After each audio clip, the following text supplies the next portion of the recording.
Okay, so now will start our session for today's. तो basically आज का session शुरू करने से पहले, क्योंकि आज गीता जयंती है, आज के दिन भगवान श्री कृष्ण ने भगवत गीता बोला था। तो मैं पहले तो सारे भक्तों को, जो लोग जो डिवोटीज यहाँ पे ज्वाइन कर रहे हैं, सबको उसकी बहुत बहुत बधाई देता हूँ। और साथ ही मैं ये थोड़ा बोलना चाहता हूँ कि जो भक्त भी यहाँ पे ज्वाइन कर रहे हैं, मतलब ज़्यादातर तो पुराने भक्त ही हैं, तो उनके लिए तो कोई बात नहीं। लेकिन अगर कोई ऐसे भी भक्त यहाँ ज्वाइन कर रहे हैं जो कि अभी नए हैं, जिन्होंने कि अभी कुछ समय पहले ही इस मार्ग को अपनाया है, भक्ति के मार्ग को अपनाया है, तो मैं उनसे ये रिक्वेस्ट करना चाहूँगा कि अगर उन्होंने भगवत गीता इत्यादि ग्रंथ नहीं पढ़े हैं, तो उनको जरूर ही ये ग्रंथ पढ़ना चाहिए। और अगर किसी ने भागवतम नहीं पढ़ा है, तो उसको भी भागवतम इत्यादि भी जरूर पढ़ना चाहिए शुरू से, फर्स्ट कैंटो से। क्योंकि देखिए, भगवान श्री कृष्ण का माधुर्य, भगवान की जो लीला है, लीला कथा है, जो स्वीट पास टाइम्स है, इसको अभी हम इस क्लास में, इस सत्र में डिस्कस कर रहे हैं, उसके ऊपर हम चर्चा कर रहे हैं। लेकिन भगवान के माधुर्य को समझने से पहले उनके ऐश्वर्य को समझना भी बहुत जरूरी है। क्योंकि जब तक हमको पता नहीं चलता है भगवान की महत्ता, कि भगवान हैं कौन, वो कितने बड़े हैं, वो कितने महान हैं, तब तक तब तक उनकी मधुरता, उनकी माधुर्य लीला को, उनकी मधुरता को भी हम इतना ज्यादा अप्रिसिएट नहीं कर पाएंगे।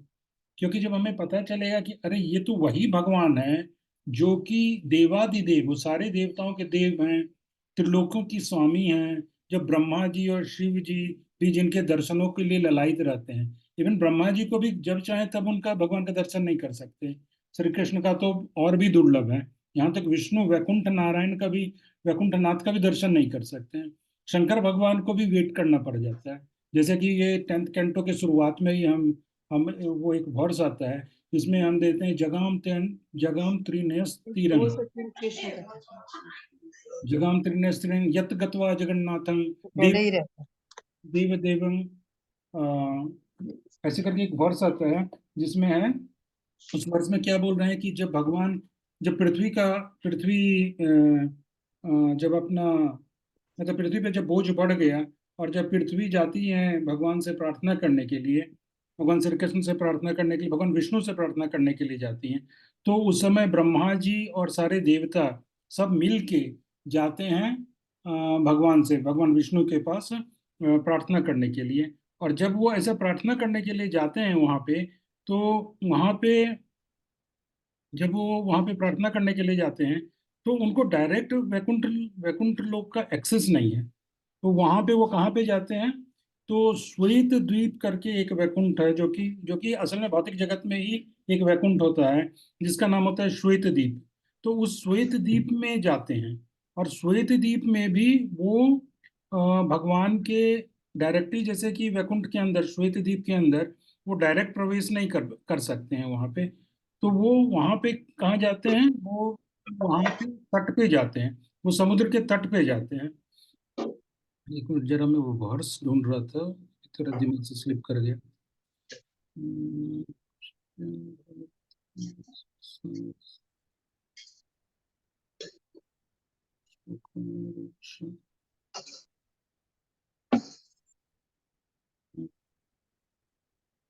हाँ, ये वर्ष है। तो ये क्या, तो जो भगवान जो है, ये वर्ष है, देखिए भागवतम में, ब्रह्मा तदुपधार्यात स देवस्तया सह जगाम सत्रिने स्थिरं क्षीर पयोनिधे तत्र गत्वा जगन्नाथं देवदेवं वृषाकपिं पुरुषं पुरुषसुक्तेन उपतस्थे समाहित। तो इस वर्ष में क्या वो होता है, ब्रह्मा तदुपधार्यात, ब्रह्मा जी जो हैं सारे देवताओं को लेकर कहाँ जाते हैं, सह देवस्तया सया, हाँ, ब्रह्मा तदुपधार्यात, मतलब ब्रह्मा जी जो है पृथ्वी का दुख सुनते हैं, पृथ्वी पृथ्वी का सफरिंग सुनते हैं, और सह देवस्तया, तथा सारे देवताओं को लेकर जगाम सत्रिनयन स्थिरं।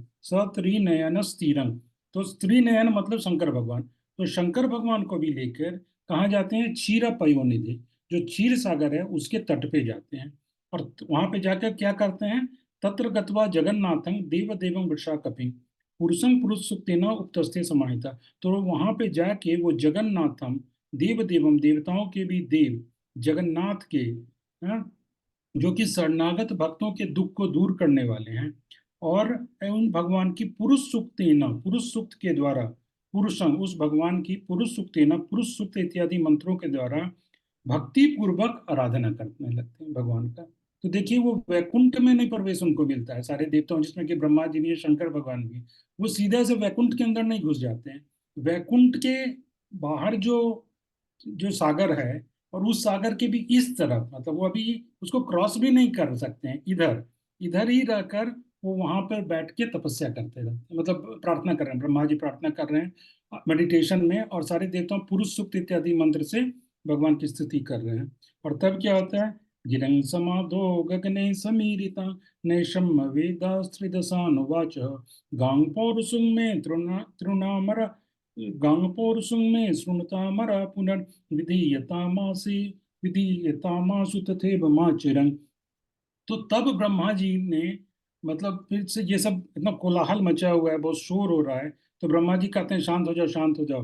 तो वो बोलते हैं कि मुझे समाधि में आकर भगवान ने ये कहा है कि, ब्रह्मा जी को ये मैसेज दिए कि देवताओं को बोल दो कि मैं जल्दी ही जो है, भगवान, मैं जल्दी ही पृथ्वी पे अवतार लूंगा, और देवता लोग भी जो हैं वो भी यदुवंश में और इत्यादि इन सब जगहों पे अवतार लें, और अवतार लेकर मतलब मेरी लीला में सहायता करें।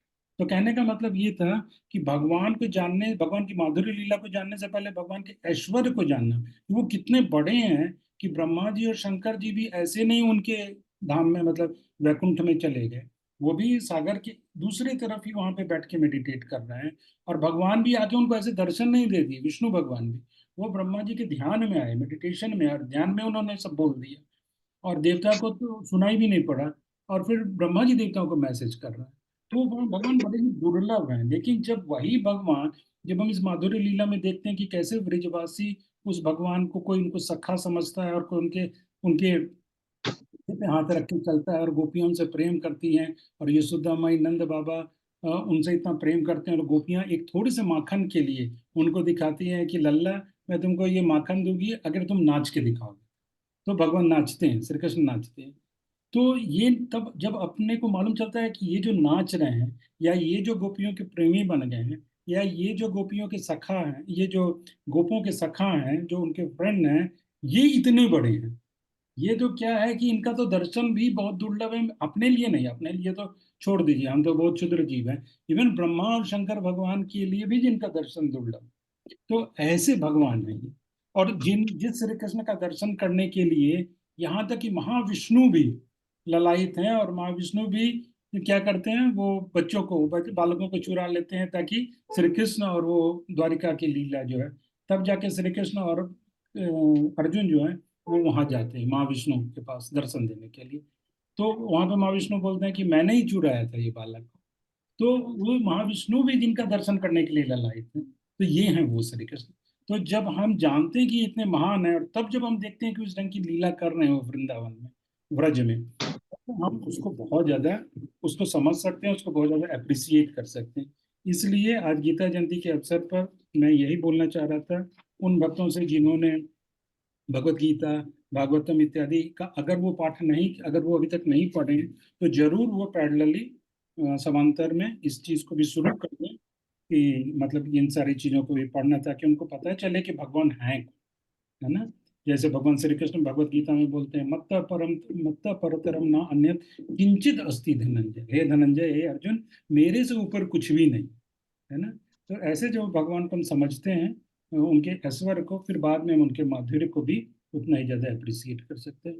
तो आज के सत्र का ये जो शुरू में कुछ 15 मिनट हम कुछ और डिस्कस करते हैं, तो उसमें मैंने इस भाग को रखा था, इसलिए श्री जीव गोस्वामी जी का जो हम कर रहे थे, और जो कि समाप्ति पे ही था, खत्म ही होने वाला था, उस पोर्शन को आज हम स्किप कर रहे हैं, और अब हम भगवान श्री कृष्ण के लीला कथा में यहाँ पे प्रवेश करते हैं।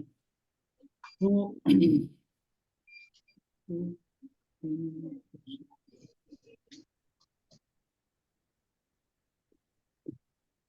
तो अभी हम भगवान के लीला कथा में यहाँ पे प्रवेश करते हैं। तो इसके पहले हम लोगों ने क्या देखा था पिछले पिछले सत्र में, कि गोकुल में कैसे सुबह हुई और इत्यादि चीजें हुई थी। तो हम पिछले के पिछले क्लास को ये डिस्कस करेंगे। राधा रानी ने किचन में प्रवेश किया था। फिर श्री कृष्ण का कैसे स्नान लीला हुआ, कैसे उन्होंने स्नान किया। और फिर आज कृष्ण के सखाओं का वर्णन हुआ कि कृष्ण, नहीं नहीं तुम्हारा सब तुम लोग वेट कृष्ण के सखाओं का वर्णन हुआ। Devotees kindly view on mute. तो कृष्ण के सखाओं का वर्णन हुआ कि वो कैसे भगवान श्री कृष्ण से अभिन्न हैं। और उसके बाद भगवान श्री कृष्ण ने आज उनका उनके हिसाब से प्रभु जी आप मुझे हरे कृष्णा प्रभु जी दंडवत प्रणाम। आप मुझे को होस्ट बना दीजिए प्रभु जी, मैं मैनेज करता हूँ पीछे से। अच्छा,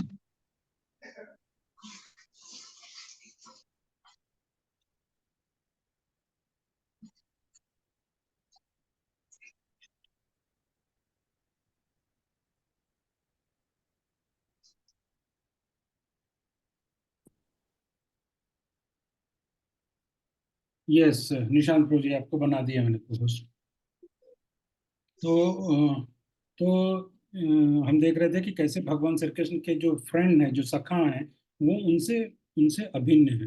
कैसे, अगर ये बोला जाए कि कृष्ण उनके साथ देही देही का संबंध वहां बताया है, लाइक बॉडी एंड सोल, तो कृष्ण को अगर सोल बोल दिए, सखा को बॉडी बोल दिए। लेकिन दूसरे उन्होंने ऐसा भी जीव गोस्वामी ने बोल दिया, ऐसा मानो कि उनके सखा जो उनके जो फ्रेंड हैं वो सोल हैं और कृष्ण बॉडी है ना। तो इससे हम समझ सकते हैं कि श्री कृष्ण और उनके सखा के बीच में कैसा अभिन्नत्व है, non different, they are non different from each other.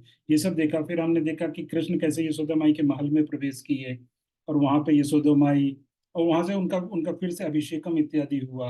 और फिर उसके बाद पौर्णमासी का आगमन हुआ और श्री कृष्ण का अभिषेक हुआ। यशोदा माई के महल में पहले प्रवेश किए तो यशोदा माई ने उनको उनका स्वागत किया।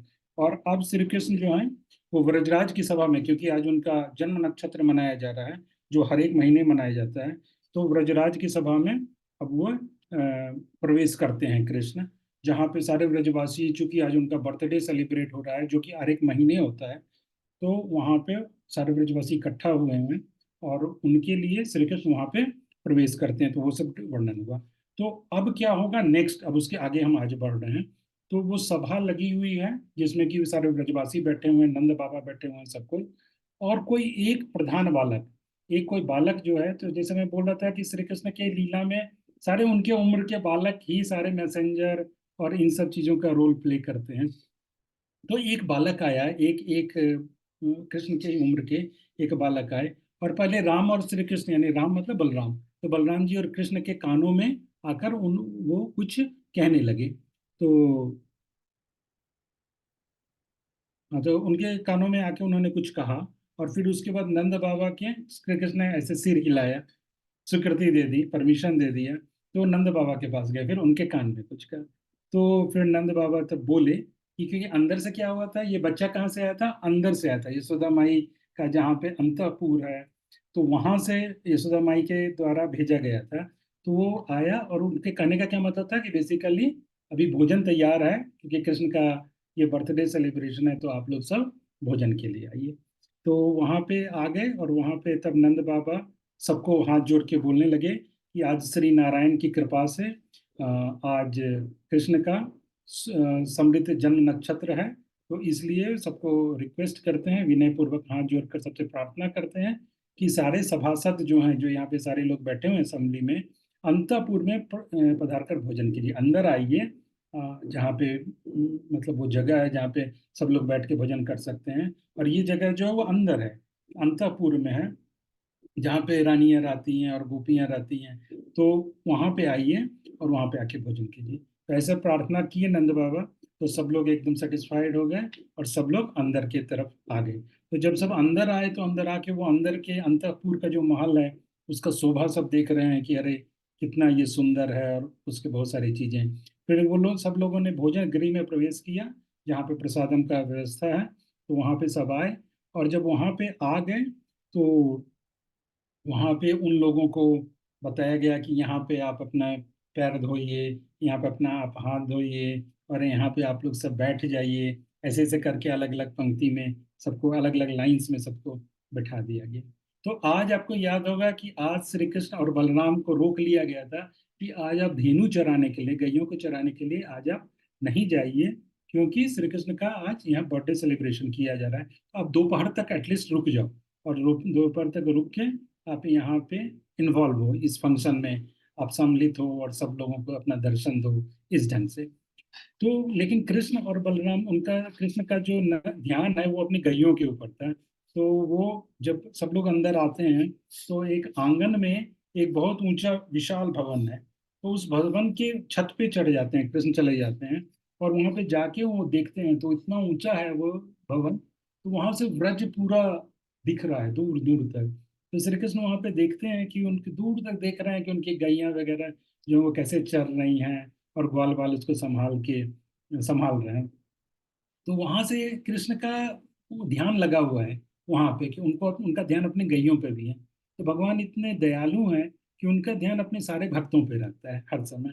इसका बहुत सारे एग्जाम्पल्स आगे भी आएंगे। तो श्री कृष्ण ने तुरंत एक मैसेंजर को भेजा अपने फ्रेंड के पास, और उन्होंने इंस्ट्रक्शन दिया कि देखो गायों को कैसे संभालना है, कि बाएं और दाएं दोनों तरफ से इसको ऐसे संभालो। ऐसे करके उन्होंने वहां पर इंस्ट्रक्शन के लिए एक मैसेंजर को भेज दिया। फिर जो लोगों को जो बैठाया गया था, तो लोगों को उसको क्यू में बैठाते हैं ना, पंक्ति में बैठाते हैं खाने के लिए। तो देखिए पहले का सिस्टम ये था कि जिस हर किसी को ना, मतलब अपने अपने कैटेगरी के हिसाब से बैठाते हैं। ऐसा नहीं जैसे अभी हमारे में मॉडर्न समय में क्या होता है, मंदिर वगैरह में भी हम लोग प्रसादम लेते हैं, जिसको जहाँ मन वो बैठ जाता है। बहुत तो हम क्या करते हैं, माता जी को एक तरफ, प्रभु जी को एक तरफ। लेकिन और ये ठीक भी है यहाँ पे अभी के हिसाब से। बट पहले की व्यवस्था क्या थी कि उनको उनके जाति के हिसाब से भी बैठाते थे, कि ब्राह्मण लोगों का एक पंक्ति, क्षत्रियों का अलग, वैश्यों का अलग, और उसमें भी सब हम उम्र वाले, मतलब जो किशोर हैं वो एक जगह बैठेंगे, बच्चे एक जगह बैठेंगे, जो वृद्ध लोग हैं वो एक जगह बैठेंगे, मिडिल एज वाले एक जगह बैठेंगे, ऐसा करके। तो ऐसा क्या करके, क्या उनका अपने बीच में एक भोजन करने के समय जो एक उनका जो बातचीत होता था, प्रेम का आदान प्रदान होता था, तो उसमें वो लोग काफी इंजॉय करते थे। तो ऐसे करके उन लोगों को अलग अलग पंक्तियों में बैठा दिया गया। तो अभी जब खाना, मतलब जो प्रसादम है उसको जब परोसा जाने लगा, लोगों को ऑफर किया जाने लगा, तो ऐसा एक वहां पे बहुत मनोरंजन की बात हो गई। तो वो क्या बात हो गई, तो जैसे कि डिश परोसा जा रहा है ना, कि जैसे मान लो कि ये जिलेबी है, ये लड्डू है, ये रसगुल्ला है, ये पकौड़े हैं। तो जैसे ऐसा होगा ना कि किसी को चाहिए होगा, जैसे मान लो पकौड़ा वाला आगे चला गया, तो हम बोलते हैं ना, प्रभु जी वो पकौड़ा थोड़ा और दे देना इधर, इस ढंग से। मतलब डिश का नाम जो है वो लेते हैं। या मान लीजिए अगर आपके सामने कोई नया डिश आ गया, आप प्रोग्राम में गए हो कहीं या मंदिर में, और आपने देखा है एक नया डिश आया है, तो आप परोसने वाले से पूछेंगे प्रभु जी ये क्या है, तो वो कुछ नाम बताएंगे। मान लो कि जस्ट मैं कोई नाम बोल देता हूँ, मान लो जिलेबी ही मैं बोल देता हूँ, लेकिन वो नया डिश है तो उसका कुछ अलग नाम होगा। तो ऐसे परोसने वालों से जब लोगों ने पूछा कि भाई ये क्या है, ये व्यंजन क्या है, अच्छा बहुत सारे डिश आ रहे थे, और वो सारे के सारे एकदम नए नए डिश थे, जो पहले किसी ने देखा ही नहीं है। तो लोगों को बहुत कौतूहल हुआ, लोगों को बहुत जिज्ञासा हुआ कि भाई ये क्या है, तो पूछे इसका नाम। तो उसका जब नाम बताते हैं तो लोग उसको प्रोनाउंस ही नहीं कर पाते हैं। तो वहां पे तो ऐसे जब लोग प्रोनाउंस नहीं कर पा रहे हैं या करने की कोई कोशिश कर रहा है, तो गलत प्रोनाउंसिएशन कर दे रहा है, तो सब लोग बहुत हंस रहे हैं।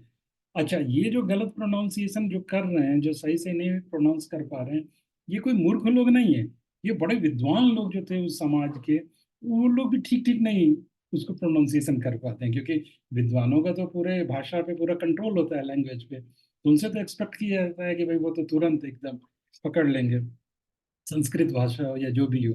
लेकिन वो भी नहीं कर रहे थे। तो ये गोपियों का, राधा रानी के ग्रुप का ये महिमा है कि उनके डिश का नाम का प्रोनाउंसिएशन करना भी मुश्किल है, और उसको उसको बनाना तो बहुत ही ज्यादा, वो तो सिर्फ वही लोग बना सकते हैं। तो ऐसे करके वहाँ पे एक बड़ा मनोरंजन का विषय हो गया। तो फिर उसके बाद फिर श्री मधुमंगल का कौतुक। तो अभी मधुमंगल को भी इच्छा, मतलब अभी मधुमंगल को तो हमेशा हास्य परिहास के मूड में रहते हैं ना, हंसते हैं, हंसाते हैं सबको। तो मधुमंगल को इच्छा हुई कि अभी वो कुछ करेंगे। तो वहां पे मधुमंगल ने क्या, किसी को बुलाया और नंद बाबा को एक संदेश भेजा, एक मैसेज भेजा नंद बाबा को। और नंद बाबा को ये मैसेज भेजा कि देखिए, आपने तो अलग अलग जाति के हिसाब से लोगों को बैठाया, कि ब्राह्मण यहाँ बैठ गए, क्षत्रिय यहाँ बैठ गए, वैश्य यहाँ बैठ गए। तो बोल रहे हैं कि लेकिन जो जो क्षत्रिय जाति है या जो वैश्य जाति है, तो उनका भी उपनयन हो जाता है, जनेऊ उनका भी हो जाता है। तो ये जनेऊ संस्कार होने के बाद वो भी ब्राह्मण बन जाते हैं, ऐसा मधुमंगल बोल रहे हैं कि वो भी ब्राह्मण बन जाते हैं। आप भी ब्राह्मण, ये वैश्य भी ब्राह्मण बन जाते हैं। तो इन लोगों को तो आप लोगों ने दूसरे लाइन में बिठा दिया, और वो जो क्या है कि बहुत दूर बैठा दिया। हमको यहाँ से दिख भी नहीं रहा है कि उन लोगों को क्या क्या आप खाने के लिए दे रहे हो, उनको क्या क्या ऑफर कर रहे हो। तो वो बोल रहे हैं कि इसलिए ऐसा हो गया है कि लगता है कि वहाँ पे कुछ स्पेशल डिश वगैरह ऑफर हो रहा है, उन लोगों को प्रसादम दिया जा रहा है जो हमको नहीं मिल रहा है। तो ऐसे करके मधुमंगल बोलते हैं।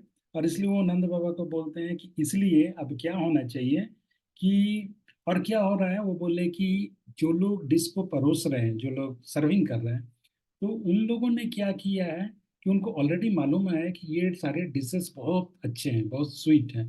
तो क्यों? क्योंकि उन्होंने बोला कि दुर्वासा मुनि पहले ही, मतलब आपको मालूम है ना कि दुर्वासा मुनि को राधा रानी ने सर्व किया था, और दुर्वासा मुनि ने राधा रानी को आशीर्वाद दिया था कि आप जो भी बनाओगे तो बहुत अच्छा होगा। तो दुर्वासा मुनि को राधा रानी ने वहाँ पे भोजन कराया था। तो उनके कहने का मतलब है कि दुर्वासा मुनि तो ऑलरेडी इन सब चीज़ों को टेस्ट किए हैं, तो उसके कारण ये सारी चीज़ें तो बहुत टेस्टी हो गई है, ये सर्विंग करने वाले को मालूम है।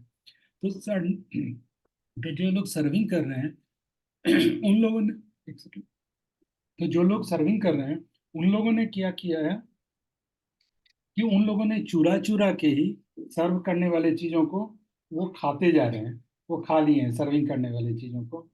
और बोल रहे हैं कि उन्होंने तो खा ही लिया बहुत सारे डिशेस को चुरा चुरा के, और जिस डिश को नहीं भी खा पाए तो उसको अपनी आंखों से खा लिया। आंखों से खाने का क्या मतलब है कि ऑलरेडी उसको जब देख लिए, उसको जब देख लिए और किस इच्छा से देख लिए कि खाने की इच्छा से। तो जैसे कि आपको मालूम है कि जब हम, एक सेकंड,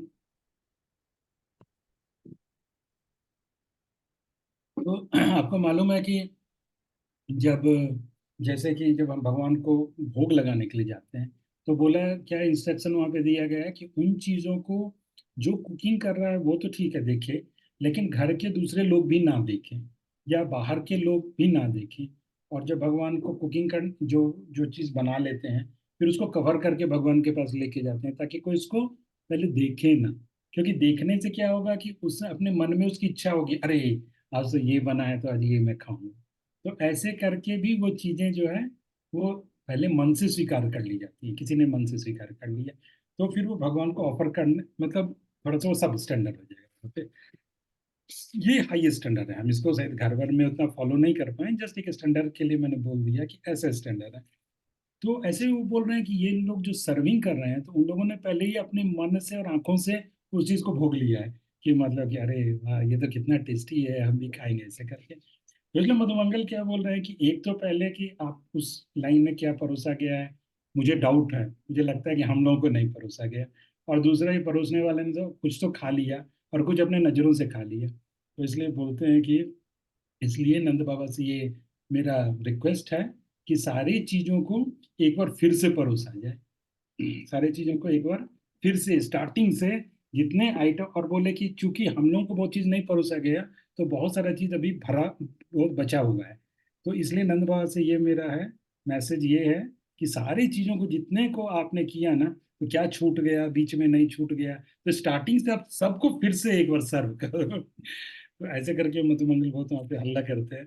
तो फिर ये सब सुन के यशोदा मैया जो है वो बाहर आती हैं, और वो एक स्वर्ण कांति सूर्यकांत मणियों की थाली में, मतलब सूर्यकांत मणि क्या है कि वो हमेशा वो गर्म रहती है, तो उसमें खाने को भिजवाया, जिसमें खाना एकदम फ्रेश गर्म भी रहे। और ऐसे थालियों में मतलब चीज़ों को रख के, डिशेस को रख के भिजवाया। और काफी फ्रूट्स वगैरह भी, अलग अलग तरह के फ्रूट्स भी भिजवाए, तो मधुमंगल और उस क्यू में ब्राह्मणों के लिए।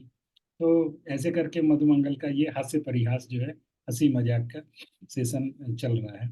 और सब लोग भोजन कर रहे हैं, और किसी को भी इच्छा नहीं हो, सबका पेट भर गया, लेकिन फिर भी किसी को इच्छा नहीं हो रही है कि वो उठे, क्योंकि पेट तो भर गया लेकिन मन नहीं भरा। और साथ साथ भोजन भी कर रहे हैं और वहां से श्री कृष्ण का दर्शन भी होता जा रहा है। तो किसी की भी इच्छा नहीं उठने की, लेकिन अंततोगत्वा सब लोग उठते हैं। और उठने के बाद फिर सबको, सारे जो ब्रजवासी हैं उनको तांबुल, सुगंध, चंदन लेप, वस्त्र माला, ये सब उनको दिया जाता है। मतलब प्रसादन के बाद उनको रिस्पेक्ट में दिया जाता है। और जो ब्राह्मण लोग हैं, तो ब्राह्मण लोगों को दक्षिणा दी जाती है। मतलब उनको कुछ क्वाइन, मतलब सोने के क्वाइंस या कुछ ज्वेल्स, ज्वेलरी, मतलब गोल्ड ऑर्नामेंट्स, इस ढंग के कुछ चीजें दक्षिणा जैसे हम देते हैं ना, पैसा वगैरह, तो ब्राह्मणों को वो सब चीजें दी जाती है। तो फिर मधुमंगल बोलते हैं कि देखिए, दूसरे लोगों को बोलते हैं जो क्षत्रिय या वैश्य जाति के हैं, उन लोगों को वेल्थ नहीं मिला है, उन लोगों को चंदन और माला ये सब चीजें मिली है, या वस्त्र मिला है कुछ। तो मधुमंगल उन लोगों को बोलते हैं कि देखो, हम लोगों को बहुत ज्यादा दक्षिणा मिला है, लेकिन तुम लोग इसको ईर्ष्या से मत देखना, एनवियसनेस के नजर से मत देखना, क्योंकि आप लोगों ने जो जो एक एक डिश खाया है, वो एक एक डिश जो है वो बेशकीमती है। वो, ये सारे जितने जो गोल्ड और ये जो मतलब वेल्थ मिला है, इन सारी चीजों से वो बहुत ज्यादा महंगा है। तो इसलिए आप हम लोगों से एनवियसनेस मत रखना, आप हम लोगों से ईर्ष्या मत करना। तो ऐसे करके मधुमंगल बोलते हैं। फिर श्री कृष्ण और बलराम जो हैं, फिर श्री कृष्ण और बलराम जो हैं वो जाके बोलते हैं यशोदा मैया को कि अब हम लोगों को गो दर्शन करने की इच्छा है। मतलब कि हो गया, खाना पीना का प्रोग्राम खत्म हो गया, तो अब हम लोग जाएंगे गैयों को देखने के लिए, क्योंकि हाफ डे का कमिटमेंट था, हाफ डे पूरा हो गया। तो उसके बाद हम लोग कहाँ जाएंगे, गैयों के दर्शन, गैयों को चराने के लिए हम लोग गोचारण भूमि में जाएंगे जहाँ गायें चरा रही हैं। तो यशोदा माई को के पास जाके इस प्रकार बोलते हैं। तो श्री कृष्ण पिताजी के पास जाके धीरे धीरे प्रार्थना करते बोले, ये सॉरी नंद बाबा को जाके बोलते हैं कि आप लोग सब लोग जो हैं अब वापस, सबका भोजन हो गया, तो वापस आप लोग असेंबली हॉल में चलिए, और हम लोग भी वहाँ ज्वाइन कर रहे हैं। मतलब मैं अपने फ्रेंड को लेके वहाँ पे आ रहा हूँ। और उसके बाद यशोदा मैया को कहने लगे कि मैया, अब हम लोग गोचारण के लिए जाना चाहते हैं, गैयों को चराने के लिए, तो आप हमें आज्ञा दीजिए, आप हमें आज्ञा दीजिए। तो माता यशोदा भी, तो माता यशोदा जो है वो बहुत स्नेह उनको हुआ। और अभी वो तो जा रहे हैं, जैसे मैं बोला कि जैसे विरह हो जाता है, तो इनका जो प्यार जो है वो एकदम से और भी ज्यादा, पहले से ही बहुत ज्यादा बढ़ा हुआ है, और भी बहुत ज्यादा बढ़ जाता है। तो यशोदा जी अपनी सारी जो उनकी उम्र की जो दूसरी गोपियां हैं, उन सारी गोपियों के साथ एक साथ श्री कृष्ण से बोली, सजल आंखों में आंसू लाके बोली। तो वो दूसरी गोपियां बोल रही हैं, यशोदा जी नहीं बोल रही हैं, बल्कि उनके उम्र की जो दूसरी गोपियां हैं, वो सब आंखों में आंसू लाके कृष्ण को बोल रही हैं, क्योंकि वो भी बोल रही हैं कि मैं गैया चराने जाऊंगा, गाय के पास जाऊंगा। तो बोल रही हैं कि, ये गोपियां बोल रही हैं कृष्ण को कि हे कृष्ण, हे पुत्र, वो गैयाएं तो केवल नाम के लिए तुम्हारी माता है, जैसे हम लोग बोलते हैं ना गौ माता। तो बोल रही हैं कि गैयाएं तो केवल नाम से तुम्हारी माता है, नाम, लेकिन यशोदा तो तुम्हारी यथार्थ में माता है, सचमुच की माता तो यशोदा माता ही है तुम्हारी। तो बोलते हैं कि तुम इनके प्रति विलक्षण पक्षपात क्यों नहीं करते। तो आपको कृष्ण, आपको यशोदा को, तुमको यशोदा को ज्यादा फेवर करना चाहिए। वो गोपियां बोल रही हैं कि तुमको यशोदा, क्योंकि असली माता तो ये है, गैया तो नाम की माता है। तो बोलते हैं इनको ज्यादा फेवर करना चाहिए यशोदा को, तो तुम इनको छोड़ के गायों के पीछे क्यों जा रहे हो, तो तुम इनके पास ही रहो ना। ऐसे वो बोल रहे हैं, क्योंकि कोई भी कृष्ण को छोड़ना नहीं चाहते। थोड़े समय के लिए जो विक्षोभ होता है, थोड़े समय के लिए जो वियोग होता है, वो भी इन भक्तों के ऊपर बहुत ही भारी पड़ता है। तो बोलते हैं कि तुम इन यशोदा मैया को छोड़ के गायों के पीछे क्यों जाते हो।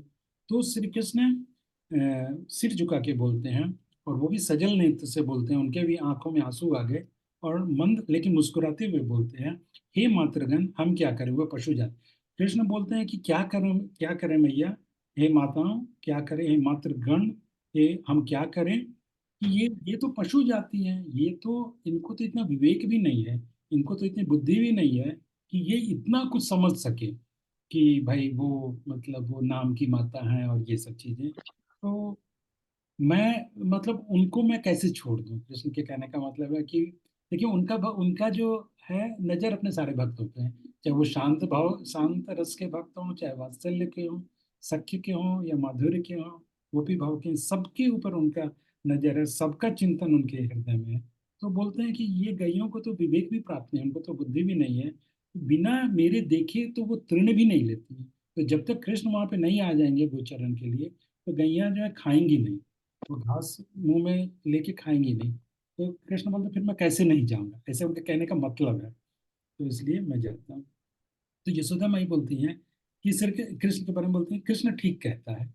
बोलते हैं कि हमारा ऐसा धर्म ही है कि मतलब हमारी ऐसी स्थिति है, हम जो अहिर जाति के हैं, हम जो गोप जाति के हैं लोग, तो हमारी ये स्थिति है कि हमारा जो धन है और हमारा जो पुत्र है, तो ये दोनों धन हो गया। गोधन हमारा धन है और पुत्रगण भी हमारे धन है। और हमारा सारा का सारा धन कहाँ है? वन में है। मतलब कि लोग अपने धन को एकदम सेफ जगह पे, में भी लॉकर में ऐसे रखेंगे, लेकिन इनका धन जो है वो तो घर में भी नहीं है, बल्कि हमेशा घर के बाहर ही है।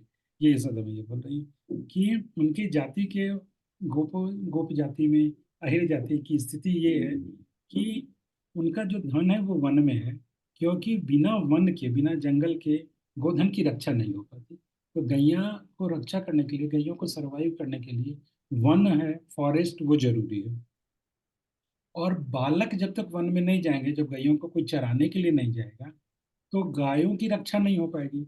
इसलिए इनको भी जाना पड़ता है। तो हमारी स्थिति ही ऐसे है कि हमारा जो सारा धन है वो सारा धन घर में नहीं रहता है, बल्कि वन में ही रहता है पूरा पूरा दिन, है ना, सुबह से लेकर और शाम तक, तो वन में ही रहते हैं।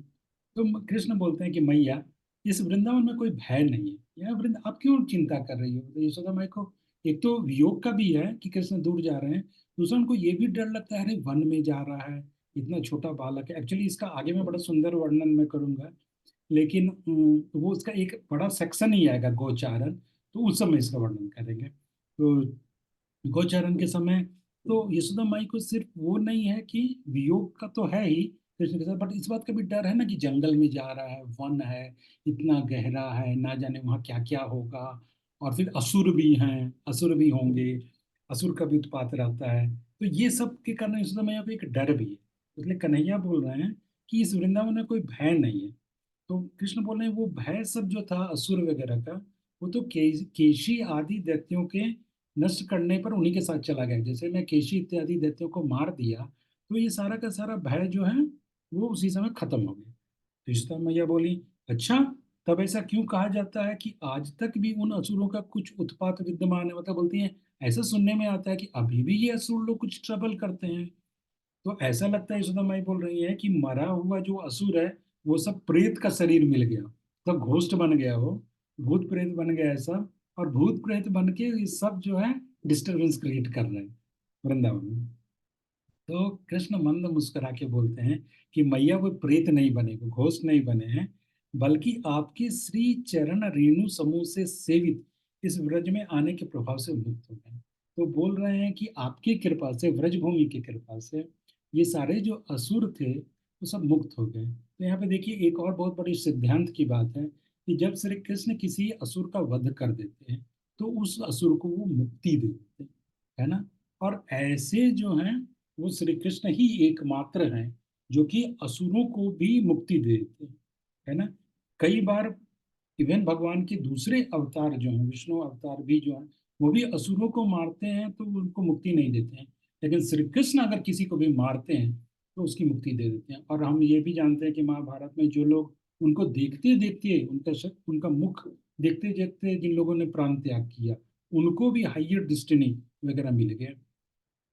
तो ऐसे श्री कृष्ण की है, तो उन्होंने पूतना एटलीस्ट सायुज्य मुक्ति देते हैं। पूतना को तो उन्होंने धात्री का दर्जा दे दिया।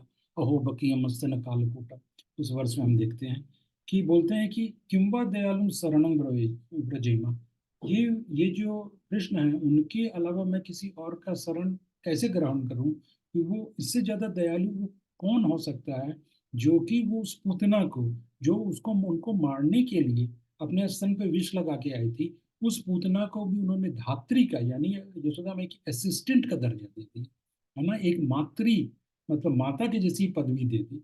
तो किंबा दयालु शरणम व्रज, इससे ज्यादा दयालु और कौन हो सकता है। तो इन दूसरे असुर को भी कृष्ण एटलीस्ट सायुज्य मुक्ति तो दे ही देते हैं सबको। जिसमें कि मर्जिंग इन द ब्रह्म वाला जो कॉन्सेप्ट है ना, सहयोग, वो दे देते हैं। तो इसलिए कृष्ण बोल रहे हैं कि वो प्रेत घुस नहीं बने भैया, वो सबको मुक्ति मिल गया। तो आगे क्या बोलते हैं, हम तो वो क्या बोलते हैं कि आगे क्या बोलते हैं कि माया में भगवान बोलते हैं, श्री कृष्ण वहां पे बोलते हैं कि भक्तों के आनंद के वर्धन के लिए, भक्तों के आनंद में वृद्धि के लिए, उनके ब्लिस के लिए, यहाँ पे अभी ये कहाँ की कथा चल रही है, गोलोक की कथा चल रही है, अभी भौम वृंदावन की कथा शुरू नहीं हुई। तो गोलोक में कृष्ण बोल रहे हैं कि ये सारे जो असुर हैं, जो वहां पे भी असुर वध है, लेकिन वहां पे जो असुर है वो माया निर्मित है। मतलब ये सचमुच के असुर नहीं आते हैं। तो जैसे उस दिन सोनिया माता ने एक क्लास में पूछा भी था कि क्या वहां पे असुर रहते हैं या नहीं रहते हैं, तो उसका यहाँ पे आंसर है कि ओरिजिनल असुर नहीं रहते हैं वहां पे। वहां पे माया रचित असुर है, मतलब माया के द्वारा क्रिएटेड डमी डमी असुर है। और लीला में वर्धन के लिए, लीला के आनंद का विस्तार के लिए कृष्ण उन असुरों को मार देते हैं खेल खेल। और ऐसे करके, और लोगों को मालूम नहीं है कि वो जो है माया निर्मित है, वो खिलौना है, ऐसा तो दूसरे लोगों को नहीं मालूम है। तो कृष्ण मार देते हैं, और मार देते हैं तो सबको बड़ा आनंद आता है। ये गोलोक में। भौम वृंदावन में तो ओरिजिनल, एकदम 100% ओरिजिनल असुर आते हैं और उनको कृष्ण मारते हैं। तो फिर हाँ, तो यहाँ पे ये लीला होगी। फिर यशोदा ने बाएं हाथ से कृष्ण के पीठ और दाहिने हाथ से उनकी ठोड़ी को छुआ, और बलराम जी से बोल रही हैं, सजल बलराम जी से वो बोल रही हैं कि तुम्हारी माता रोहिणी जो है, वो बाल्यकाल, जब मतलब जब से तुम छोटे थे, तो रोहिणी जो है मेरे सामने बड़ी गंभीर रहती है। मतलब वो तुमको ज्यादा प्यार नहीं करती है, मतलब कृष्ण का ज्यादा दुलार होता है, प्यार होता है। लेकिन रोहिणी माता जो है वो बड़ी है गंभीर रहती है। तो सॉरी।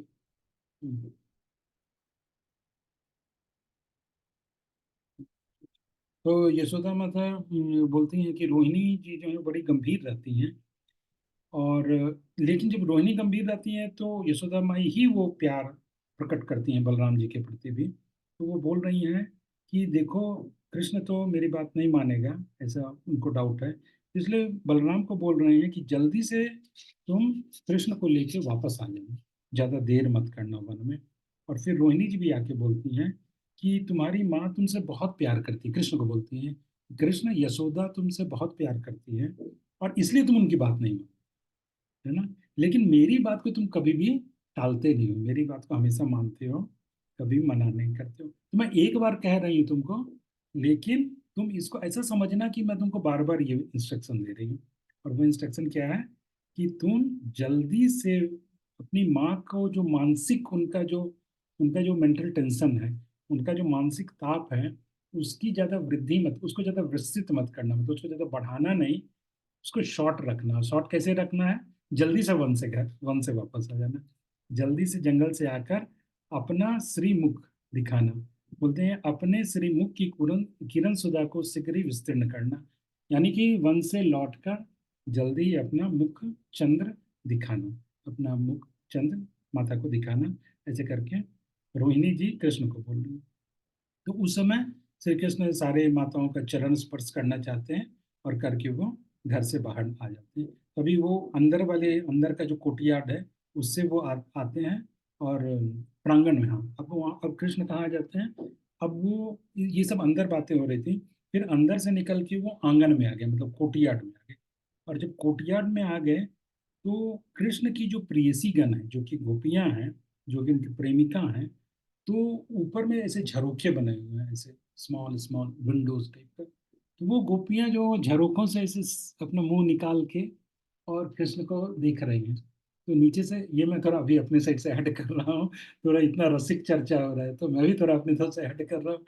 तो ऐसा लगता होगा कि जैसे मान लीजिए कि कोई गमला रखा हुआ है, फ्लावर पॉट है, तो फ्लावर पॉट से एक एक कमल का पेड़ उसमें लगा हुआ है, और वो पेड़ जो है वो बढ़ेगा, और उससे जो कमल है वो झरोखे से बाहर निकला हुआ है। ऐसे बहुत सारे विंडोज है, झरोखे बने हुए हैं, और सारे झरोखों से एक एक कमल दिख रहा है। और ये कमल क्या है, ये गोपियों का मुख है, ये मेरी तरफ से। तो अपने तरफ से मैं इसलिए बोल रहा हूँ ताकि आपको पता चले कि जीव गोस्वामी ने क्या बोला, और हम अपने मन से क्या ऐड कर रहे हैं। तो हाँ, तो वो सारी प्रियसी जो है, कृष्ण की जो प्रिय गोपियां हैं, तो वो सब झरोखों से अपना मुंह निकाल के ऐसे और कृष्ण का दर्शन करना चाह रही हैं। तो कृष्ण जा रहे हैं, तो ये सारी गोपियां अंदर भी थी ना। आपको याद होगा कि राधा रानी ने किचन में प्रवेश किया था, यानी ये सारी गोपियों ने उधर पाक बनाया था, मतलब ये सारे सारे व्यंजन बनाए थे, ये सारे ऑफरिंग्स बनाए थे, और ये सारी चीजों को सर्व किया गया, क्योंकि उस दिन कृष्ण का बर्थडे सेलिब्रेशन था। और तो अभी सारी गोपियां उधर ही हैं, है ना। अभी वो सेलिब्रेशन होगा, अब वो लोग भी लेंगे, है ना। वो भजन में आता है ना कि सब लोग लिए, अब फिर राधा राधा रानी और गोपियां भी प्रसादम लेंगी। तो अभी वो सारी गोपियां अंदर हैं, तो वो सब वहाँ झरोखे से अपना चेहरा निकाल के कृष्ण का दर्शन करना चाह रही थी। तो गोचारण के लिए तो अभी कृष्ण भी उन लोगों को देखना चाहते हैं, है ना। उनके दर्शन के लिए उन लोगों को जो उत्कंठा हो रही है कृष्ण को देखने के लिए, जो उनका ईगरनेस है, उसके बाद कृष्ण भी उनको देखना चाह रहे हैं। और और उन गोपियों को अचानक ये डर हो जाता है कि मतलब जब वो कृष्ण का दर्शन करती है ना, तो वो गोपियां में वो थोड़ा भाव, वो जो भाव का संचार हो जाता है, मतलब उनको फीलिंग्स काफी जनरेट हो जाती है जो उनको कृष्ण के प्रति है। और वो शर्म उनको आ जाता है, वो लज्जित हो जाती हैं, शर्मा जाती हैं। और ऐसा लगता है कि वो गोपियों को ऐसा स्तंभन भाव, यानी कि ऐसा स्टन हो जाती है कि ऐसा लगता है कि वहाँ पेंटिंग्स लगी हुई है, उनमें कोई, उनके उनका नजर झुक जाता है। और वो उनमें कोई भी हलचल नहीं, उनमें कोई मूवमेंट नहीं है। तो ऐसा लगता है कि वहाँ पे कई सारी पेंटिंग्स लगी हुई हैं गोपियों की, वो असली की गोपियां नहीं हो, पेंटिंग्स हो, ऐसा लगता है, चित्रवत हो जाती हैं। और कृष्ण जब उन गोपियों का भी दर्शन करना चाह रहे हैं, लेकिन वहाँ पे माता लोग भी हैं, यशोदा माई वगैरह हैं, तो कृष्ण भी शर्मा जाते हैं, लज्जित हो जाते हैं। और फिर कृष्ण क्या करते हैं, मन ही मन उन गोपियों का दर्शन करने लगते हैं। और जब कृष्ण अपने मन में ही गोपियों का दर्शन करने लगते हैं, तो कृष्ण की पलकें, उनकी जो आंख हैं, उनकी आंख को लगता है कि जब दर्शन मन से ही हो रहा है, तो हमारी तो कोई जरूरत नहीं है। तो उनकी आंख जो है मुंद जाती है, मतलब उनकी आंख बंद हो जाती है।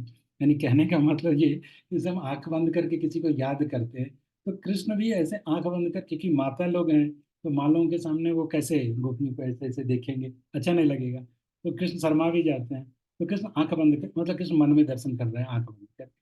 तो उसको कवि, मतलब जीव गोस्वामी ने यहाँ पे इतने सुंदर रूप में लिखा है कि आंखों को लगता है कि जब दर्शन करने का तो काम हमारा था, गोपियों को देखने का जो काम है, जो उसका अधिकार है, वो तो हमारे पास है, लेकिन हमारा तो इस्तेमाल हो नहीं रहा है। तो इसलिए उनकी आंखें क्या बोलती हैं, उनकी आंखें मूंद जाती हैं, क्योंकि चलो मेरा काम ही नहीं है कुछ, तो मैं बंद हो जाती हूँ, अपनी आंखें मूंद लेती हैं, ऐसे करके वो एक्सप्लेन करती हैं। चलिए, तो आंखें बंद हो जाती हैं। और